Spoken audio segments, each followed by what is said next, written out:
Welcome to the Fear the Hype podcast. I'm your host, Dom, and my co-host right here is Steven, and boy, we have a show for you. We have a what for them? We have a show for them. Sound like you said swole. Big swole, you know. Trying to. Oh man, we need to talk about it. We've been waiting on talking about this for an entire week. Wait. Hold on. So I gotta get my cup. Oh no. And my truth serum. Oh my gosh. You went out and bought some Club Shay? I didn't go out and buy it. This is a Christmas present. So, Mr. Sharp, if you see this episode. Oh my gosh. That man said we going full hog on him. Look, apparently this is the truth serum. I didn't realize that. So, okay. So real talk, they say that the alcohol content of that is very high. Stupid high. And yet it's still very smooth. Yeah, I heard that too. No, it is. It's pretty smooth. And if you guys have no idea, well, you should have an idea of what we're talking about right now. Please do. Please have an idea. We're going to dive in to the Katt Williams interview from Club Shay. Are we going to dive in, or are we just put our pinky toes in? Because I don't. We got to dive in. You know, like how you run and jump in a cold pool without even just testing the waters. We're just going to jump into it. Wow. Okay. So what was your initial reaction while you were driving in your Tesla, watching it on that fancy screen you have there? What, my phone? Because I can't watch videos while I drive. You can't? Oh man, what the hell is having a Tesla then? Dude, do you know how banned Tesla would get if they did that? Man, I got a little dongle plugged into the Escalade. I can watch TV on the Escalade. What are you talking about? Well, you know what? Escalade needs to be banned then. Yes. But yeah, so we had just recorded the night before. Oh my god. And I'm at work and Steve hits me up. He's like, yo, you need to watch this Katt Williams interview. Like, I saw it come out. I was like, oh, okay, cool. Katt Williams up there. All right, cool. That's gonna be straight. And Steve was like, yo, you really need to watch this episode. I was like, what do you?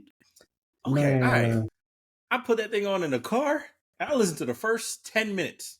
And I called Steve back like, yo, what's going on? Katt is, it's almost a 3 hour long episode. And honestly, you can listen to the first 10 minutes and be all right. Like, that's how much stuff is, this is how much stuff is packed in there. They made 40 videos. Yeah, they doing it. Man, okay. I thought it was me. But man, my notifications have been blowing up. I'm like, yo, I didn't subscribe to you to get 50 notifications over the last 2 days. A 3 hour interview, and they made 50 separate videos out of that. I gotta step my game up. No, you don't. That was overkill. I gotta step my game up. Anyone that knows that was overkill. But okay. So what was your, aside from the first 10 minutes, what was the first thing that struck you? Because there are a couple things that struck me. So he was really exposing people. And honestly, I listened to it and I was just like, okay, yeah, whatever. And, you start looking at it, you're like, okay, some of it's probably true. Some may not be true. But then as the days go on, the receipts started to show. And you're like, oh my God, this dude's telling the truth. Okay, so, here's the thing. Not just that. All right, receipts are, when they put the videos side by side, and you can see some of the stuff, you go, oh, wow, really? What kills me is, I was listening to Joe Budden last night. He was like, yo, take note of the responses. Mm-hmm. Everybody's responding really, really nice. And take note of who's responding. And it's a whole bunch of people responding. Yeah. And the responses, none of them are, I don't want to say this reeks of rollout, but 6 days later, like, if we'd have recorded on Thursday, I'd have been like, yo, he just went in. Mm-hmm. But truth of the matter is, if you know anything about Katt Williams, this is not the first time he's done this. And what he said, generally what he said on Shannon, he said before. on video in some way, shape, or form. Like this isn't, Right. this is, not a one-off for him. Like he's been saying these things in different iterations over the years, and he's not the only one. Like many of the things that he said, other comedians and other actors have said in Right. some iteration over the years. So it's not like, for most people, well, let me not say most people. For some people, this is not out of the blue. But for most people, this is like, I can't believe he said these things. Right. That means you don't know Katt Williams because he says these things. That's what he does. It's true. Right. That's fair. And, I ain't going to say all of it's true. Right. What I am going to say is all of it is not false. Right. No, absolutely. That's the thing. Right. Now, what stuck out to me was when he was saying, and because I've watched the original King Solomon, I still laugh at it at every Love part. it. That's On the absolutely DVD. funny. But Yeah. what got me was when he was talking about Cedric and that last joke about parking the he says in his joke, he says he's parking his Cadillac. And then, Ced switched it up and says he's parking a spaceship. And I'm like, Yeah. And it's just weird to think about it now because Katt's exposing this, and this takes you back to, like I said, watching the Kings of Comedy, a classic, and you're like, oh, he stole that joke. Look, man, he stole that joke. If you dive deep enough into comedy, you're gonna realize that joke stealing is nothing new, right? Joke 100%. stealing by big comedians is nothing new. And joke stealing by big comedians and going on specials and doing the jokes that they stole is not anything new either. So Absolutely. that's not a thing. But you're also going to find out, and this is what I came to understand, surveying the comedians that responded for and against Katt, right? What Katt said and the joke stealing, things like that. There's a such thing called a stock joke, right? Mm-hmm. A stock joke is a generic set of information that isn't really particular to one person. Like it ain't really your joke. True. It is a joke, but it ain't it ain't an original joke, or the joke is so old right that it ain't attributed to one person at right. this point, right? Kind of like, Mickey Mouse is no longer property of Disney, it's public domain. Right. Mm-hmm. There's some jokes that are the bases of them are so old that it's kind of like public domain and people use them in different iterations. Some people were trying to say that joke was kind of like a public domain joke. Right. Some people were saying, yeah, Ced was there when Katt performed it. I was there when Katt performed it. Ced started performing that joke. Ced stole that joke. Well, I mean, it's almost like how big companies operate. If a big company can take a smaller company's idea, nobody's going to defend the small company. It's like, well, the big company has the lawyers. Like, what are you going to do? But I mean, and it's interesting. But even more than that, the joke stealing, definitely. The Ricky Smiley slander was hilarious. And saying Steve had a man unit. Yo, we were all thinking it. Honestly, we knew it for quite some time. But we just couldn't prove it. Some of us were thinking it because we were going, hey, nobody's hair looks that tight all the time. Like you can't. And then on his show, when he said he was paying his barber like $3,000 a week to cut his hair, we was like, come on, dog, $3,000 a week. Yeah, that high top fade was man, you got to get the protractor out for that thing. I'm like, man, that thing too clean. Hey, geometry and everything. His lineup was always, and that's the thing. It was always tight and it was always the same. Kind of like Jalen Rose. Yeah, his lineup is always tight and it's always the same. Right. But we all know that he straddles line. Like you got that spray thing going on in the front all the time, right? So that was hilarious. What I tell you what else was hilarious to me. We let this ninja say he reads 3,000. He read 3,000 books a year. Yeah, no, I was like, no, I call BS. I'm sorry. Like when he got to that part, I was like, you did what? Nah, bro. You can miss me with that one. Nah, you can miss me with that. 3,000 books a year. And then at the time frame that he was saying it was between like, what was it, like 7 and 12 or something? Like, yeah, I read 3,000 books. I was like, Nah, So like you three. read 15,000 books? Right. And I'm like, okay, 300? Okay, probably. But 3,000 books? Nah, bro. And you were homeless? Well, I mean, okay, homeless kind of feeds into it because if you spend all this time in the library, you would imagine that he read a lot of books. Because Not 3,000, though. Not 3,000. I don't care how you spend that. You ain't reading no 3,000 books, buddy. hey, did you see the video he posted of him running in the gym? Yeah. I mean, it's not, but that's not a 40, though. That's not a 40. Oh, Like, okay. because here's the thing. Any basketball player knows the standard court is what, 96 feet, right? 96 feet is not 40 yards. 40 yards times 3 is 120 feet. So you're 30 feet shy. So let's back it up just a minute. Let's back it up just a minute. This is why it's funny, right? Because that ninja knows that most people don't know how long a basketball court is. And he went to a basketball court and he had some dude time him on an iPhone. Which we couldn't see where he started. In between the stoppage and the showing of the iPhone was a cutaway. And anybody that knows anybody editing knows that once there's a cutaway, you have no idea what happened. And then the cutaway said 4.47 on a basketball length floor that was no longer than 30 yards long. Right. He know that. Right. We know that. But most people don't know that.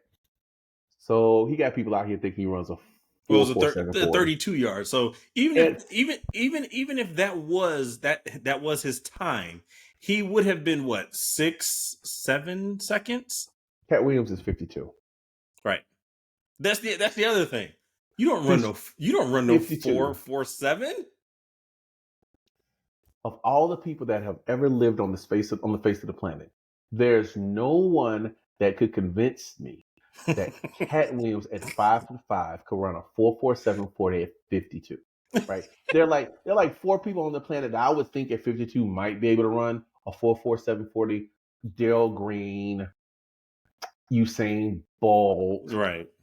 You know, Ben Johnson on steroids, but not Katt Williams. Not never.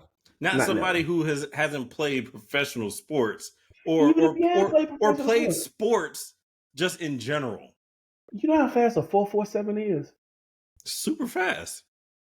There are 21-year-old grown men playing professional football that can't run that. That have 4% body fat. They can't run a 4.47.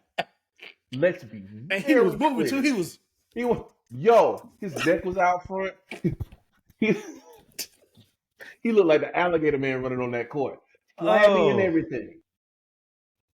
Oh, that was a good laugh. Like that's when like I said, that was the part of the interview. I was like, come on, man. Okay, now you're going in and out of the truth here now. Like, yeah, you're trolling us. Like, please don't. Okay. And I love certain commentary from Shannon when he was like, "Man, ain't nobody gonna want to come to my show after this," because he was like, Steve did not Steve. Oh, jeez, Shannon didn't even ask this man a question. The man came out fired. Hey, Katt, how you doing? Ricky Smiley is on. Ricky Smiley said I stole his role. I'm like, what? Nobody. Hey, man, nobody asked you that. We're not there yet in the interview, Katt. What are you doing? Why are we talking about Ricky Smiley? Because you had him on. Why you let Steve come in here and lie to your face? Why you let Sid come in here and lie to your face? Unhealthy allegiance to losers. This is true, but I didn't ask you about losers. I asked you what your life was like growing up. What your life was like growing up. Whoa, what are you trying to do? Right. Yo, did you hear what Katt's doing now? For his stand-up. Well, I know he's got his tour coming, right? No, he's touring now. There's no amount of money in the world that makes me think you're going to be able to guess who he has opening for him on his stand-up without Googling it. Dave Chappelle. Nope. Faison Love? I'll give you one more guess, and then I'm going to say it. You can be like, who? Then I'm going to tell you who it is. You can be like, God dog. Can't guess it. So, one more guess. I need a good guess. You can't. It's not possible. I wouldn't have been able to guess it. And I stay trying to be connected to the comedy scene, the who's who and where they going and etc. Guy Tori. Tori Hart. Oh yeah, Kevin Hart's ex-wife. Kevin Hart's first wife. Yeah. Oh, that's so. My question is That's she funny? little Nas X level trolling. Oh, for sure. Because my thing Like, is she even funny? That's my thing. If you're gonna go out here, at this point, does it matter? yes, it matters. Hmm. If you can't have me chuckling in the first, I don't know, 3.5 minutes of your stand up, 3 minutes? That's a long leash. hey, look, I That's a try long leash, to bro. I try to give people, because some people are good storytellers and they do the build up, and I'm like, all right, cool, I'll give you that. But if I'm not, ha ha, hey, not even like if I'm just yeah, whatever, I'm turning. I got to go somewhere else. I think that is an exquisite level of trolling. Oh, absolutely. I hope that she is funny. I don't. There's nothing. I believe that she would be funny, right? I don't.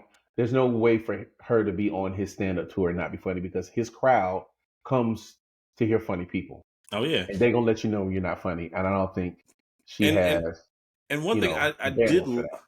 And one thing I did like about what he was saying is, and when he reached his like height where he had like Lunel, Red, and all them Yeah. touring with him, I believe that they were making decent money.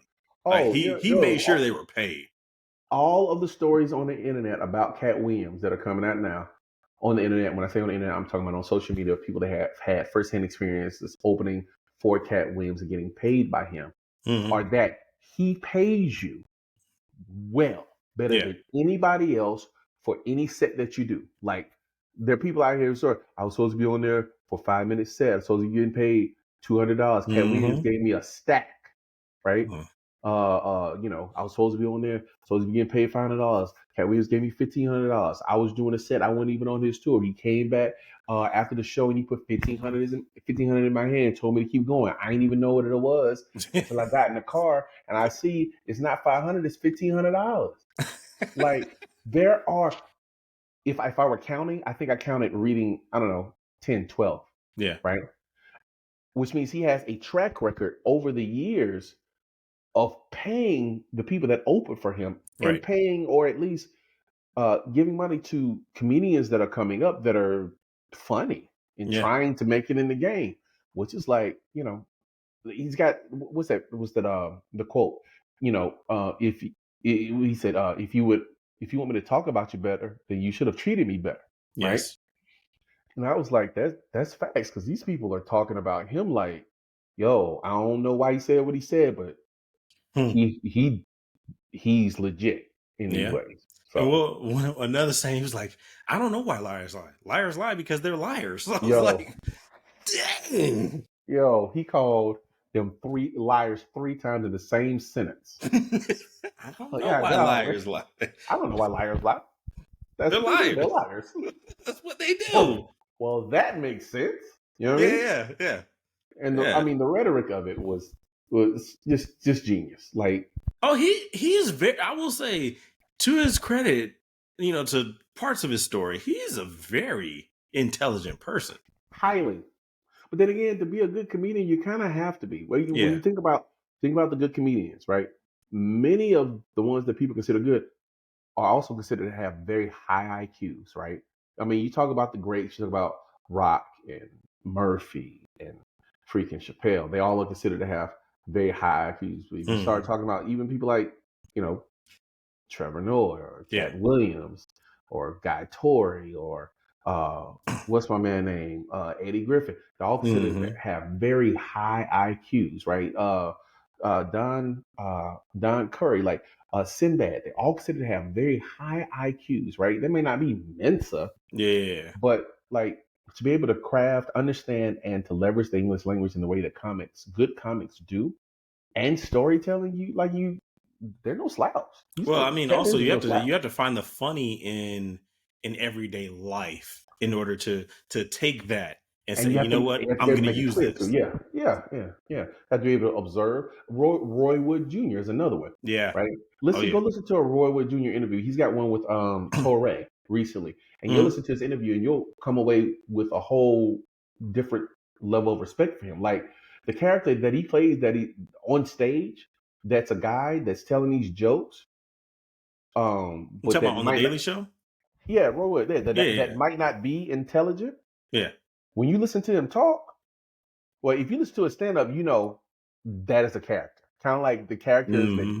Dave Chappelle used to play back in his old stand ups. Right? Those are characters. Yep.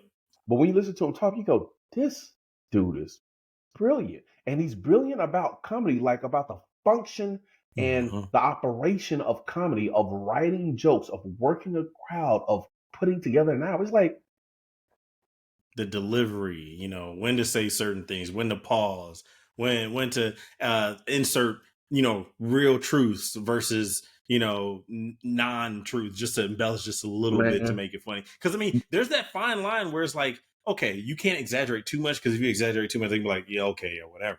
You have to still this keep is it a within the tangent. realm of possibly being believable. But if you go listen to that Torre interview, I'll send it to you after we finish. And to hear him talk about his process of creating a stand up, an hour's worth of stand up, right? 20 minutes at a time.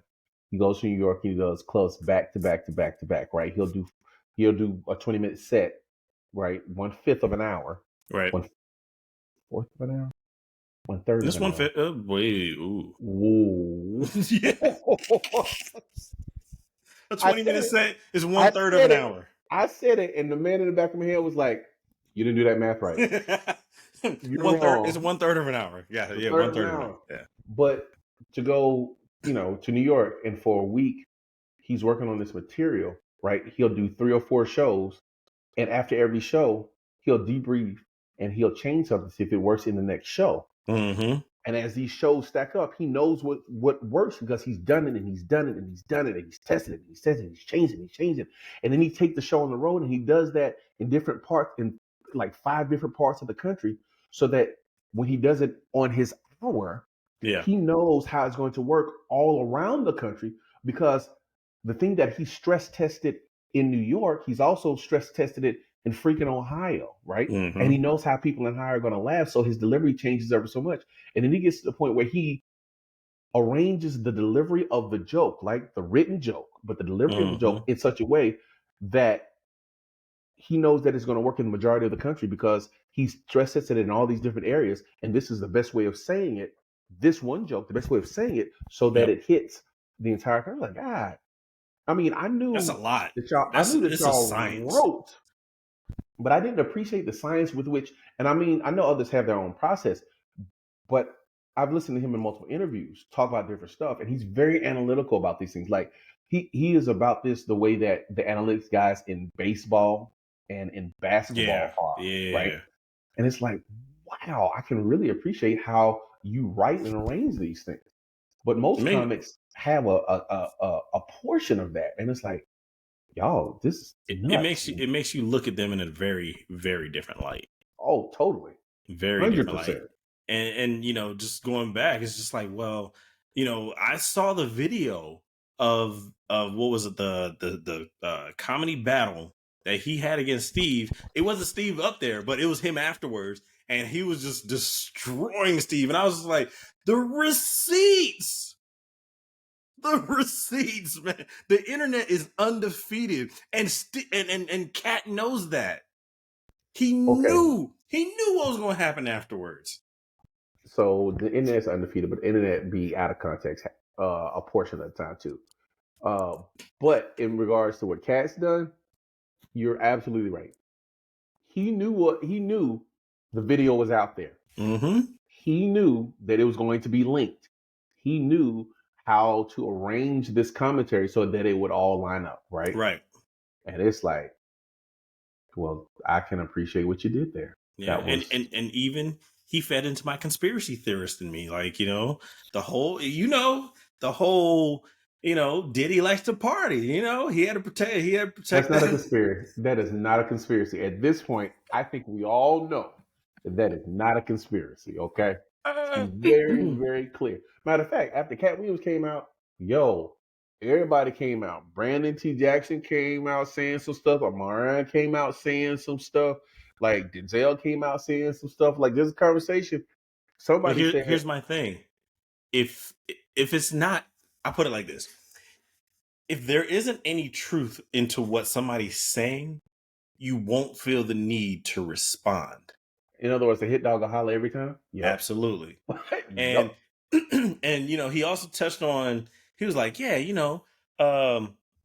what's the dude's name? And he was like, Ricky Smiley. He said, why is that in what was that? Any Sunday? That's He was like, first Sunday. yeah, first Sunday. He was like, yeah, I put in my contract. I won't work with Ricky Smiley unless he's wearing a dress. So what was he wearing in that movie? Okay, first of all, let me tell you how diabolical that is. I will slander you. First of all, because you can't go back and look at this dude's contract, and you can't verify that. But we all know that Ricky Smiley being in that movie in a dress, it's like you can't disprove that. We all know that he was in the dress. We all know that he was trying to be in movies, and it's like, oh man, come on, man, don't do him like that. Hey, look, he came in with the whole clip loaded, like, bow. That man had an extended clip. He said that's what they give you, a light skinned wife with a funny face that don't do interviews. Yeah. I was like, and then somebody posted the picture of all of them with their wives, and I was like, oh my God. Hey, you heard Luda's rebuttal freestyle? Nah. He got a freestyle rebuttal. It ain't really rebutting nothing. Oh God. No.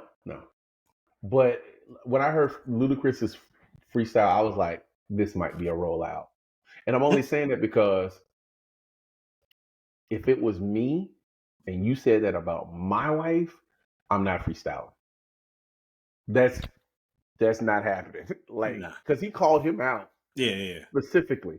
If you're talking about me and it's not true, there's not a freestyle. There's nothing to do. I'm not doing that. Yeah. And if I'm freestyling, it's going to be ether. We're not doing this half in, half out.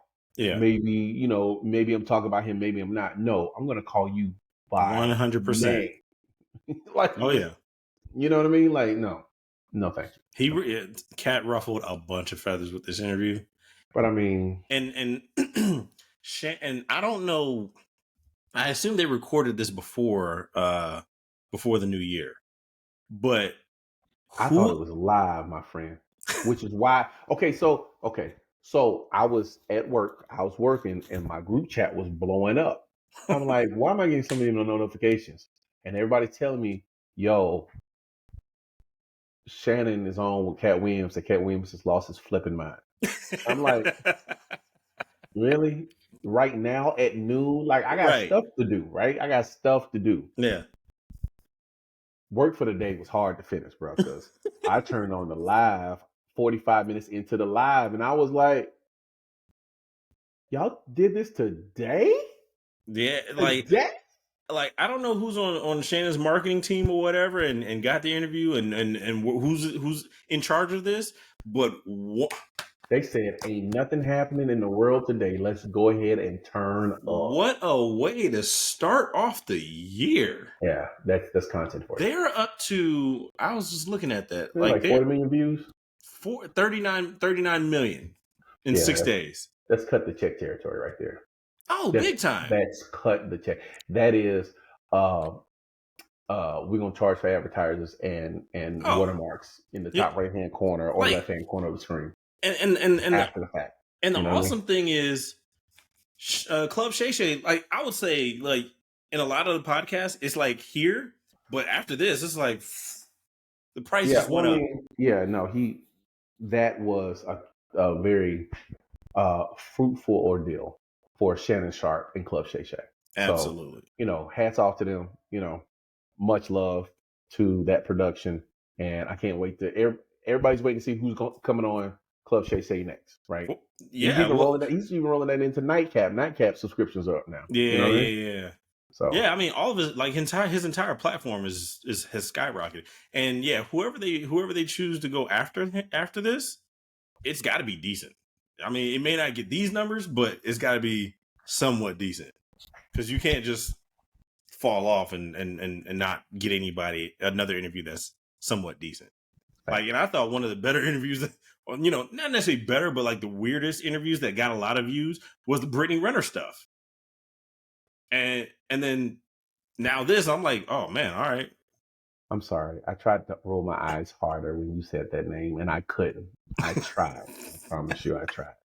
Anyhow, Stupid. yo, while everyone was talking about Club Shay, Boeing 737s were falling apart in the air. Now, last week we had a segment talking about airline travel when Spirit and Frontier lost some kids. Okay. Yeah. Now, if you got kids, unaccompanied minor, you got to buy 2 tickets because they're gonna watch these kids going where they're supposed to go, right? Mm-hmm. And it's a fairly common thing, and airlines should be able to do it without fail. Yeah, I went through that program a couple times. Really? Yeah. I started to send one of my kids too, but I'm not doing it with Frontier or Spirit because over the Christmas holiday, they absolutely sent one kid who was supposed to be going to Ohio to Puerto Rico. Now, he was a 14-year-old, so it's kind of in my I'm gonna sound like Dave Chappelle. How old is 14 years old really? Right? Like, if this plane is going to San Juan or to Ohio. You can read. You can read. You got to know geography by now. You should know that something's up. Yeah. They sent that man to San Juan and then had to fly him back because he landed and called his parents freaking out. And then Spirit, a 6-year-old. Yes. Okay. So was he? It was one of us. Oh no, I ain't dig that far. It had to be one of us because it had to be because there's no way I'm putting my unaccompanied minor on Spirit. Wait. I'm not doing it. Let's be clear, Dominique. I'm pretty sure that's the way that happened. I'm gonna tell you like I tell my wife all the time, right? When you say things like that, we are in a whole different, we don't. That's one of those headlines where you're like, we're past that. Are we? Right. We are, right? Sure. Yeah. Circles that we travel in, the people that we work with, we're past that. But there's a point in my life where I can remember contemplating putting a minor on, this is going to sound real bad, public transportation, which is what Spirit is. Okay. Absolutely. It is a bus in the sky. In the air. Yeah. Which is nothing wrong with that. It's economical and people need to move from here to there.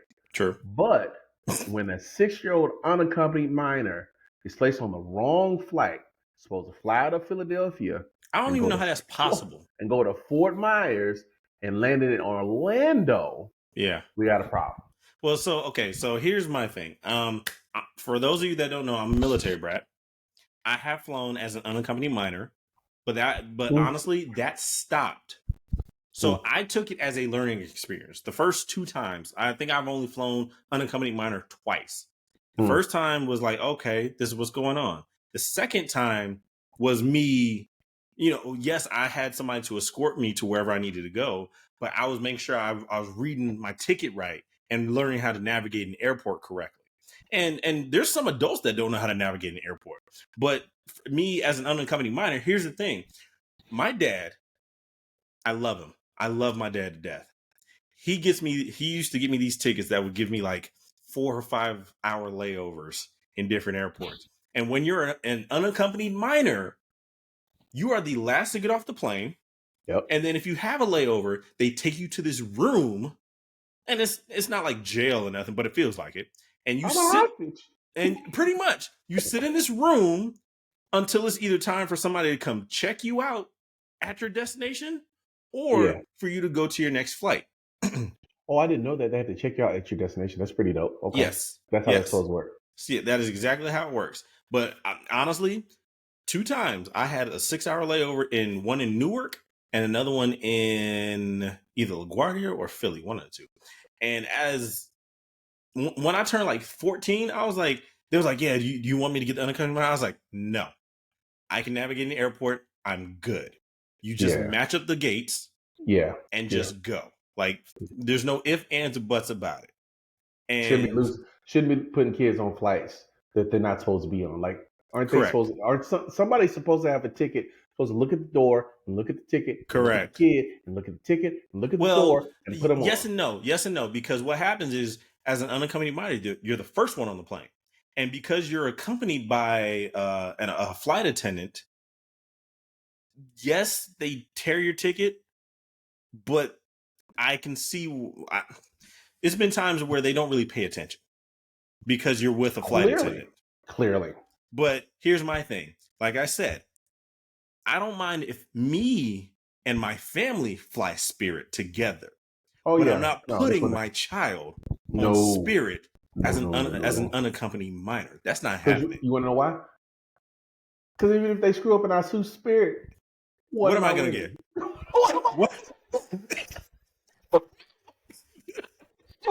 What are they going to give me if I win? Mr. Howard, you win a $40 million judgment for Spirit Airlines. When can I expect my money? When can I expect my money?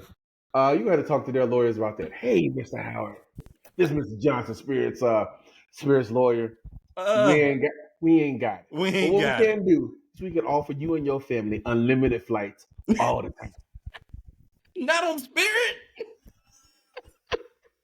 Like, okay, like, and I'm making light of this, and yes, like, there are certain tiers. There are certain tiers of this because I'm just like, yeah, Delta for sure. Like, Delta's like #1 airlines in the U.S. right now. American Airlines, okay, cool, yeah.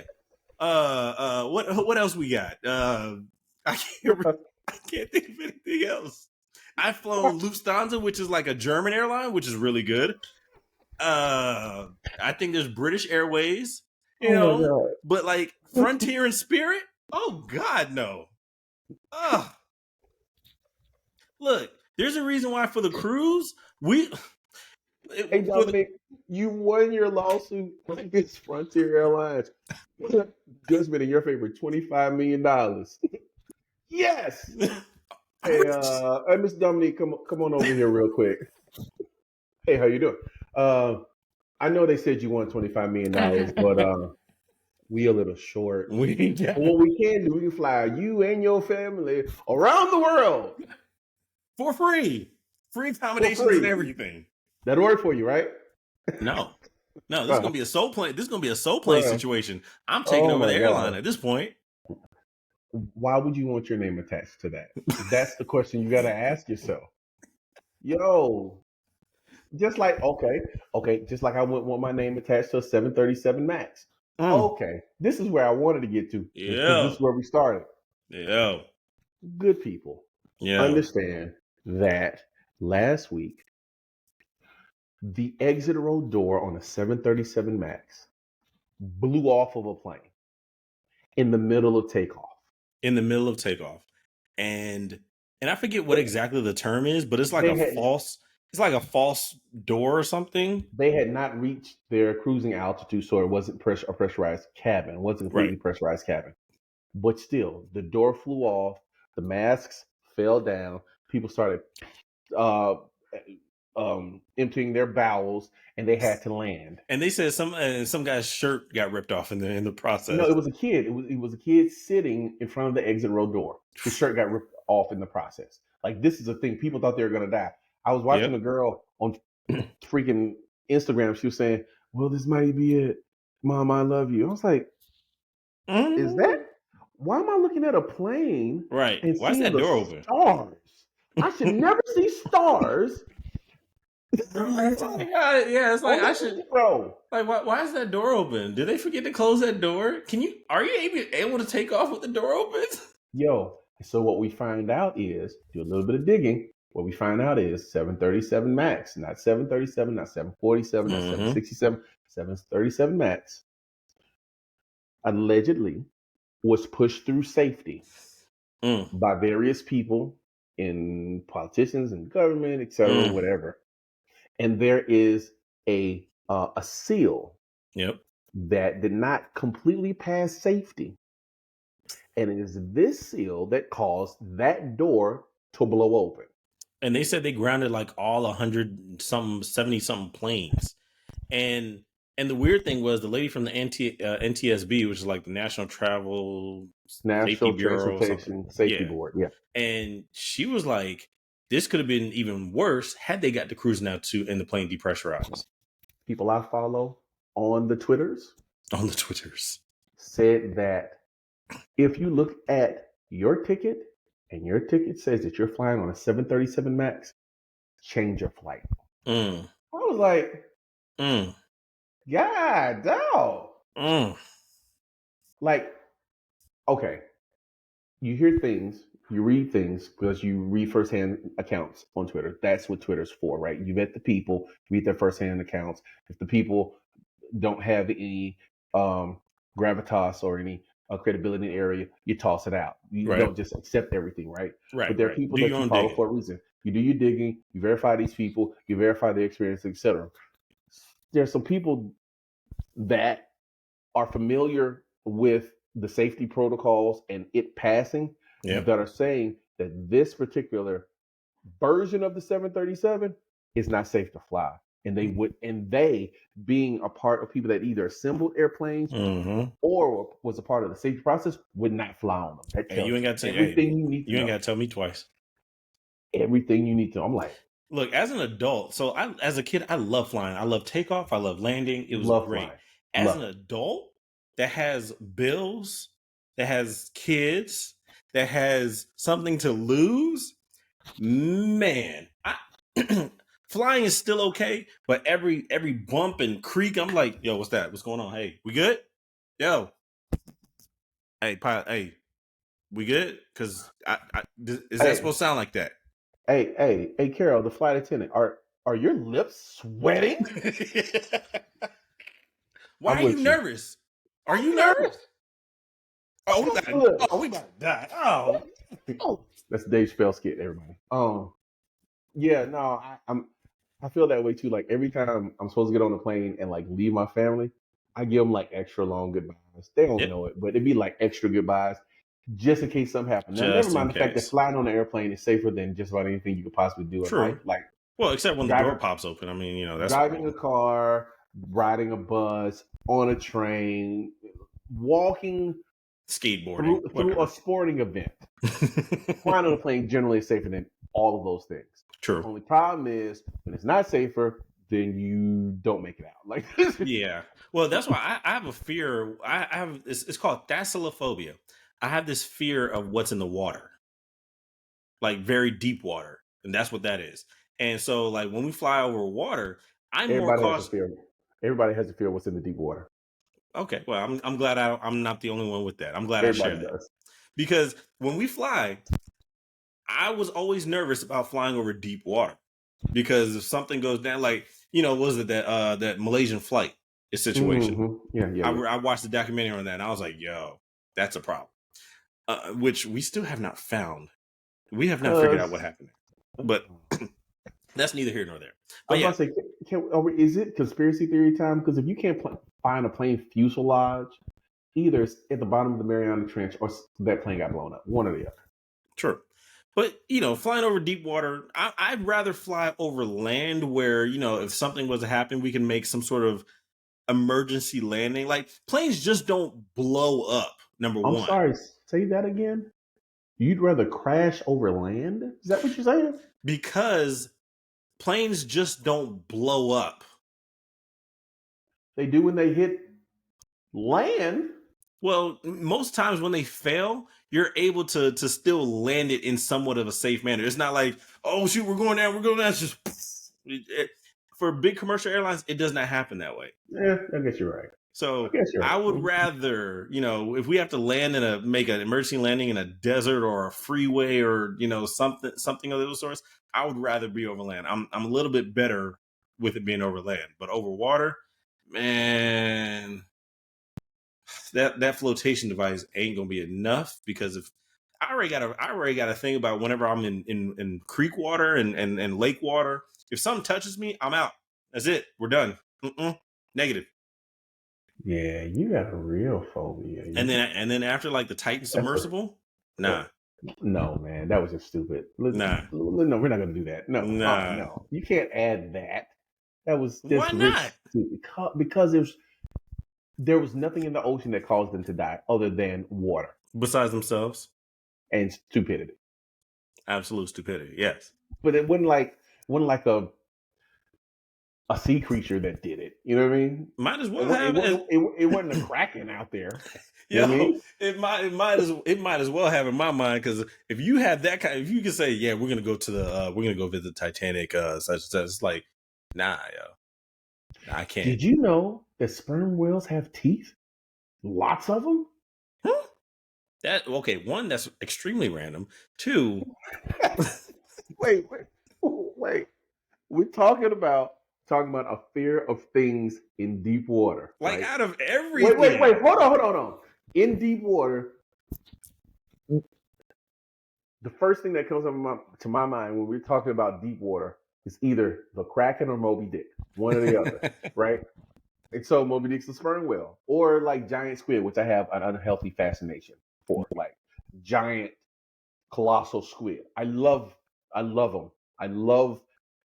I read every press release that has anything to do with a giant squid. This is interesting. I got like a folder of like a physical folder, or like a folder on a computer? Hey man, you're not gonna make me no 10 conspiracy dude. No, it's the favorites list, man. Oh, okay. In my Firefox Chrome joint. Yeah. But that Foxfire, yeah. But they get eaten by sperm whales. I always used to wonder how they eat them. It's because they got teeth, and those teeth. I didn't realize that. Are used to eat. I didn't. Also, by the way, since we're talking about whales, did you know that whales sing loud enough to make our bodies explode? But they don't, because they don't want to make us. They don't want to make us a bug on the windshield. What? This is not helping your phobia, is it? Okay. It's not. It's not. Whales use echolocation. Whales communicate verbally underneath the water using sounds. They can be heard communicating hundreds of miles away. And that's in water, so I can only imagine what it'd be on land. That's in water, yeah. Which means that the vibrations from their communications are very powerful. They're so powerful that they can kill us. Like, they can make us explode in the water. So they're a natural black bolt from the Inhumans. Yes, actually, yes. Interesting. Yeah. That sends useless knowledge, but yeah, it does not help. No, that sends my fear like skyrocketing. Thank you. But here's the thing: there's no recorded incident of a whale killing someone with their voice, which means they don't really like to do it. So you don't have to worry about that. Now the Kraken, gotta worry about that, but not whales killing you, singing to you. Well, honestly, if I was in that deep of water and I saw a whale just coming at me anyway, I'd probably have a heart attack. Yeah, instantly. I just, no. To fathom the size of that creature coming towards me in the water. Did I tell you about the time I met a barracuda? Why? Why'd you meet a barracuda? All right, I'm gonna tell you this, and then we got to move on because we're coming up on time. I'm in Puerto Rico with my wife, 15th anniversary. We're gonna do it big because that's a whole nother story. We get to Puerto Rico. We're gonna stay like 5 days. I got a rental car. We staying in San Juan. We're right down from the casino and all that good stuff. Doing it big. Go to the casino one day. Well, Yeah, but just not. You know what I mean. Just We there you go to the go. That's all you casino. get. We go to the casino. We find Cleopatra, which is the only game that we play on the slots. We won $1,200 on Cleopatra. So you know Mm. what we did the next day? We went out and got GoPros and all this snorkeling equipment because we had just done deep diving. We had just done scuba diving, and we went out to Condado. Mm-hmm. Right? It's a cove, right? Mm. Right? It's a cove, so it's kind of like shelters, right? There's a reef out there and Yeah, whatever. We yeah. went out there snorkeling out there. Oh Mm-mm. my gosh, we snorkeled so long I had sunburn. Mm-mm. I had sunburn all down my back. That's impossible. You're black. No, very possible and very painful. Let's be very clear. Okay, like Well, yeah, the water acts like a magnifying glass, so yes. I used to joke with white people, friends of mine that had sunburn. Never again. That was so insensitive, and I am so sorry. I apologize because that was you miserable. I spent like $40 on freaking creams. Mm. Anyhow, we're underwater, we're snorkeling. You know, it's a cove, and I can float there, which I didn't know I could do that. Anyhow, it's great. We're watching pelicans dive for fish and all that good stuff. Like it's freaking amazing. Yeah. Freaking amazing. I was in probably 12 feet of water, right at the edge of the right at the edge of the reef, right where it goes to the drop off, and there's like reef down before, like Yep. 12 feet of water. I get out there, I'm headed out there. I get out there, and I go, oh, I don't want to go out there that far, so let me go parallel to the reef, right? Because I don't want to go down, you know. So I go parallel to the reef, and I go about 6 or 8 feet. Right now, I'm about 25 feet away from my wife. We were snorkeling together, but she wanted to go back. I wanted to be adventurous. Bruh, I wanted to be adventurous. When I tell you, I went about 6 feet on the reef. Mm-hmm. I rolled up on what had to be a 4-foot long barracuda. Now, because I'm a black man and fishtails always double the size of the fish, it was a 2.5-foot barracuda. Hey, it's just a fish. Hey, but barracudas have teeth, my guy. Mm-hmm.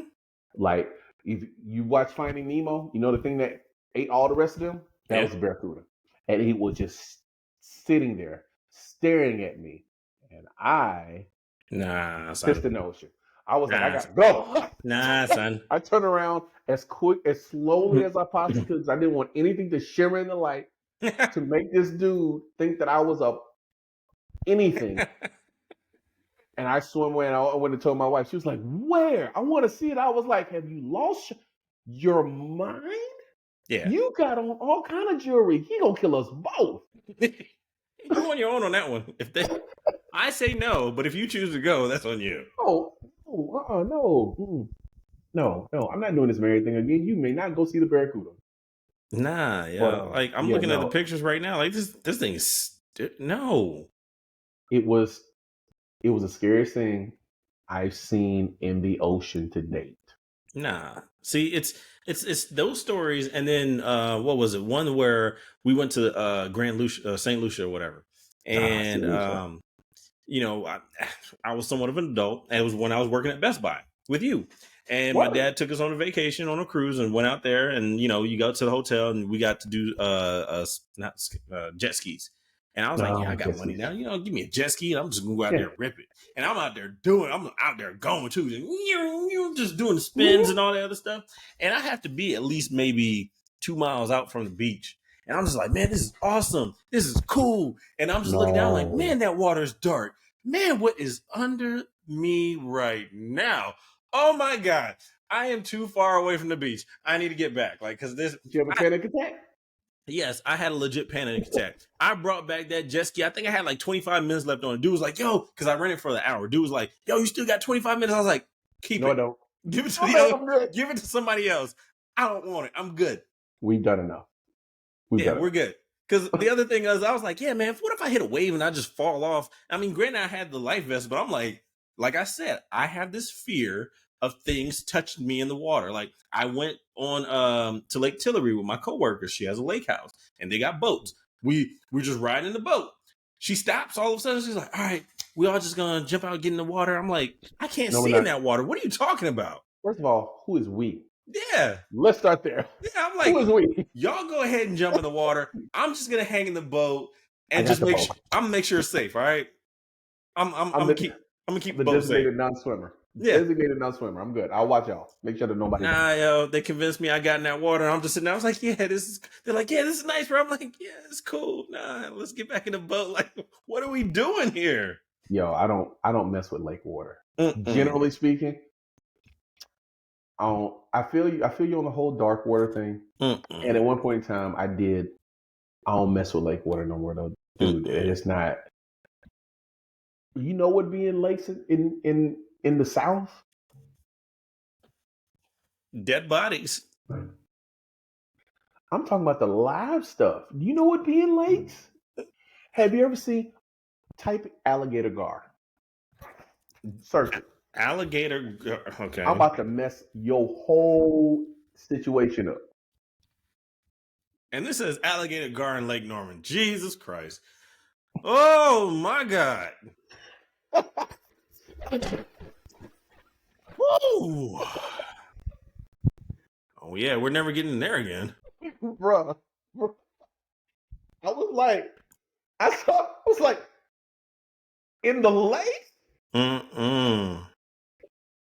Why is it Jurassic Park in Lake freaking Norman? Like, what is your problem? Why is one? Why does things still exist? And two, why do we get in the same water as these things? Like, what is your problem? Yo. There's a reason why they live in the water, we live in land, and never shall the two meet. Never. Alligator gars, snapping turtles, water Moccasins, reptiles, water reptiles, snakes, right? Yeah, all manner of things live in lake water, right? That's why I generally don't mess with lake water. I'm not a lake. I can't. Hey, you know what? Hey, ooh. So here, my wife, she has this thing of wanting to get a lake house, and because she wants a boat, and I'm gonna let you guys in on a secret. I get the boat thing. He says it's not gonna happen. It's not gonna happen. It's not. I get the boat thing though, man. Like a couple years ago, same year. I mean, I was balling that year. Don't ask me how. I'm balling that year. Look, I went to Puerto Rico for 5 days with my wife. We got there, and my wife was like, "I want to stay another day." I was like, "All right." We just stayed another day. You know, you know how much it costs to change your airline ticket the day. Oh yeah, of yeah. Your flight. If you do it 24 hours before, it's not really a big deal. We change the ticket the day of the flight. The tickets, the rental car, the hotel, all of it. That's like the cost of the entire trip. I could have went back next week. Could have went back the next week. Anyhow, we stayed 2 days, by the way. We stayed 2 days. Same year. Took my kids. We flew into Fort Myers. I was trying to figure out where we gonna go. Beach town. I want to go to Miami because I don't want to see all these naked thongs and booties. Because my kids, it's not kid where friendly. am I gonna go? True. Yeah, need a good place with clear water. Found Fort Myers. After doing some research, it's economical. The flights were cheap in there. So we flew, all 5 of us flew into Fort Myers, stayed in a hotel for a week. Went to the beach every day. One day, we rented a boat for there, 18-foot pontoon. When I tell you, I had never quite considered buying a boat like I had that day. Bro, we got on that boat. We picked the boat at 9:00 in the morning. We drove 25 miles down the causeway to an island that you could only get to by boat that had houses on it. And the entire way, the water was crystal freaking clear. We saw dolphins. We saw fish. We saw manatees. Oh my God. It was a great freaking experience. Okay. And I was if I can see through the water, I'm a little bit more inclined. Yeah, no, like I'm trying to take my kids to Destin, Florida for spring break this year. Yeah. Because they're supposed to have some of the clearest water in the nation, right? Yeah. Fort Myers was clear out, like where we went. This is how I know I've always had well-to-do friends and well-to-do tastes. We got out there on that island where you can only get to by boat. It had houses on it. Yo, okay. And I was like, I need to rent these houses for a week. How much is that? How much is that for? $1,200 a day? How much is that for a week? I mean, I'm not gonna do it, not now, because it's the inconvenience of getting if I thought about doing a birthday party for my wife on that island, and I'm thinking to myself, the inconvenience of getting everyone to that island.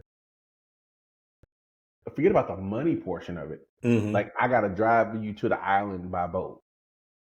Nah, I'm not gonna do that. Right. But it would be dope to have a house. Like, it's true. Talk about, I don't want nobody to bother me. Yo, like, but now, you know, I'm interested to talk to some people that live on an island like that, because my mind it looks cool and all that, but then my mind goes to groceries. Hey, you really got to be about that beach life for that. True. Real talk.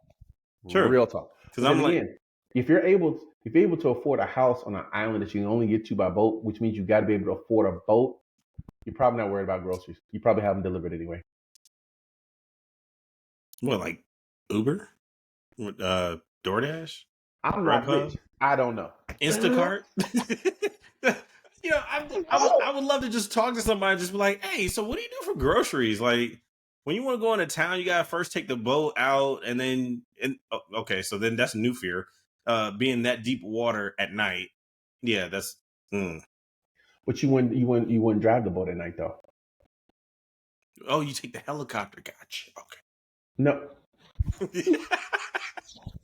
No, you were just planning ahead so that all the stuff that you do, we be doing today, man. Come on, man. Come on. Or you can take the helicopter. Take the helicopter, yeah. Take the helicopter. I'm just saying. Yeah, just pop over real quick, you know. That is awesome. We got to close. I got to ask you this. What's up? I got to ask you this before we go. Why your Cybertrucks don't like snow? Hey, look, there's a lot of... I don't know, man. Those are the those are the all-terrain tires that they're putting on that. I'm not making any excuses. I don't know. This is the first generation of this truck. Don't know exactly what it's capable of. That's why they're testing it. You know, they're putting it in real people's hands. It is what it is. It's still a freaking awesome truck. Me personally, if I have that kind of money, I'm not taking my $130,000 car and doing things like that. Now, I will say my car handles great in the snow. My wife's car handles great in the snow. I don't know why that thing doesn't. Here's the thing. It's an awesome vehicle. We're unsure if it's an awesome truck yet, right? Because if he can't handle snow... Like I said, I've stress tested both of our cars in the snow and ice, and those things do great. So I have heard that the other ones do particularly well. So that's why for that one not to do it, I don't know what's going on. Dude, I just thought it was funny. I get these pictures on my timeline. Yo, Steve, you said this truck was dope. Look at it. He can't even drive in the snow. Dude driving past a freaking Cybertruck stuck on the side of the road in snow. Hey, man, I'll be back to tow you. I'll pull you out of the ditch. Wow, that's disrespectful. Extremely disrespectful. But funny. No. Yeah. Especially to a truck guy from another truck guy. Oh, that's... Well, this is like, you know, the Lincoln truck. You know, the Lincoln truck is like Aviator? The one with the bed, like a F-150. Oh. Those weren't actual trucks. You didn't actually treat it like a truck. It was just something that you drove. Well, I mean, you talking about the Mark LT? Yeah. Nobody bought that nobody bought that for a work truck. True, but it's on an F-150 freaking under. Like, it's a Lincoln on top of the F-150. So you're right. It could truck. Nobody would want to, but it could. Hey, this is the first gen. We'll see. I think so. For me, I think for that truck, I think the wheelbase is too far.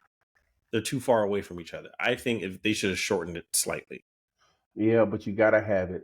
That we're gonna talk about this in just a minute. when I read it to you, you can be like, yeah, no. Yeah, but you got to have that so that the truck's dimensions and the engineering of the truck works the way that it does. Like your battery design, like all of that, your stability, all of that feeds True. into it, which is why the design is so like it's very specific, and you can Yeah. only. Mm, Well, hey man, I don't even think they built that thing to do like true off roading either. I mean, yeah, you can do it, but I you don't don't. call you don't call it a truck if you're not building it to do off, or unless you, or if you don't want people to think that it can. Right?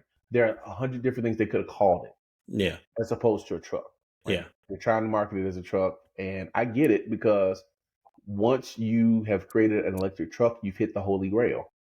Well, I Like mean, this, also, I mean, this ain't technically, it. is I put it like this: Ford put out their numbers. They only sold like less than 10,000 of the F-150 Lightnings this year, and it's still up, yes. But I guarantee you, by next year, the Cybertruck will have overtaken F-150 Lightning sales. Now, some people are like, "Oh, well, it's going to take over F-150 sales." I'm like, let's not be stupid. All right, that's just not going to happen. Nothing's taken over F one But fifty F-150 sales. light, like it'll probably like it will probably be Well, okay. maybe the best electric. It'll be the best selling electric truck. In fairness, the industry that powers the F 150 is still waiting to see whether or not electric trucks are viable options, right? The Right. construction industry, right?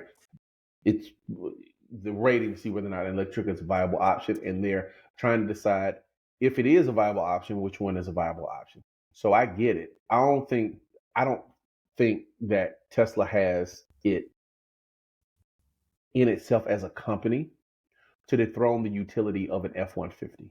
Right? True. No, If no. I if don't think Dodge it. if Yeah. Dodge can do it, if Never. Toyota can't do it, Yeah. Never. I don't think that. But But I will say, like, for it's not that, and there's this narrative that a lot of people are saying, pardon they're pulling out, the major companies are pulling out of electric vehicles because nobody wants them.